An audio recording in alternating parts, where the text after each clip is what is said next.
Hello friends, and welcome back to the channel for war number 2 of season 46, and today we have a very quick video with a matchup against LOXC. I can't remember the last time we fought these guys, or if we've ever fought them for that matter. I'd have to go and look it up probably.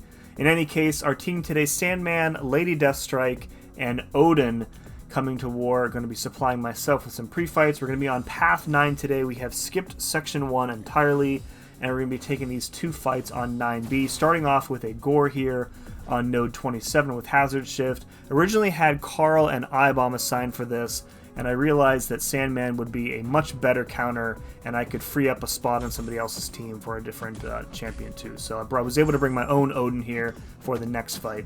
So Sandman is of course immune to all three of Gorr's debuff types, and he's also immune to the Hazard Shift debuff, so this is basically a standard Gorr fight with Sandman. You just want to spam your special 1, get as many petrifies up as possible, and all of your damage in this fight is going to be from reversing his regen. And again, I said this a lot last season, we took Gorr, I think 3 or 4 times on various nodes on the map, and all of them with Sandman work the same way. The more damage you do, the more stronger his regen buff is going to be, and the more you're going to reverse it. So at the start of the fight, it doesn't really feel like you're doing a lot, but as the fight continues, you're going to be seeing a lot more healing reversed. He is very cooperative in this fight, as I recall, so this fight does have power focus too, and I was anticipating that I was going to need to take probably like 1, 2, or 3 like SP2s on the block, but you can see as soon as I'm pushing him over bar of power and backing off, he is tossing his special 1s like right away, and there's never really a point in the fight where I get backed up and I feel like it is absolutely necessary to push him over 2 bars of power here. So you can see the Petrifies just putting in a ton of work. We've got over 20 of them doing a ton of work here, combined with Despair.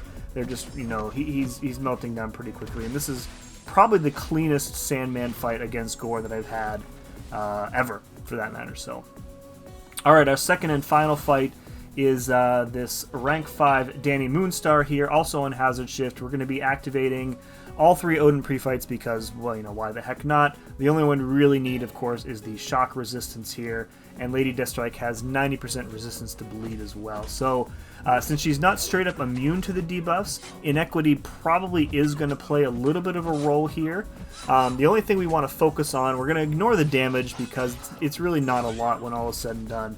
We really just want to focus on keeping the heal block active on DANI. We always want to finish our combos with a medium attack when we're giving her a bar of power, and that's because when a mutant is heal blocked by Lady Deathstrike, they are unable to activate any sort of unblockable or unstoppable abilities, and that includes the unblockable from the tactic this season. So Lady Deathstrike, one of the best, maybe the best mutant counter this season. Her and probably Iron Man are probably the 2 best mutant counters. So yeah, we're just making sure to finish all of our combos. Intercepting, you know, if we feel like it, it's not necessary because we can just turn off the unblockable anyways. Her special 1, pretty difficult to deck, so you can, you know, just see that I'm just taking it all on the block here, kind of ignoring Ferocity. I don't even really think we get to it, and if we did get to it, we would lose it immediately anyway. So yeah, just spamming the special 1 there, no need for the special 2. And I also noticed that I'm using my rank 5 Sig 200 over my rank 2 Undupe. This was specifically asked by the war planner, so don't matter to me either way. We did go on to win this war. Our total alliance deaths decreased by quite a bit from the first war into this one. I think in the first war we died a total of 20 times, myself of course with 1, and I think we got that down to 6 against these guys in War 2, so quite an improvement, really happy with that. Only 2 kills for me, of course, 0 deaths, not really upset about that. I'll sacrifice whatever is necessary for a win here, and our record is 1-1 on the season. Folks, if you enjoyed this, please let me know by hitting that like button, and as always, thank you very much for watching. We'll see you again next time.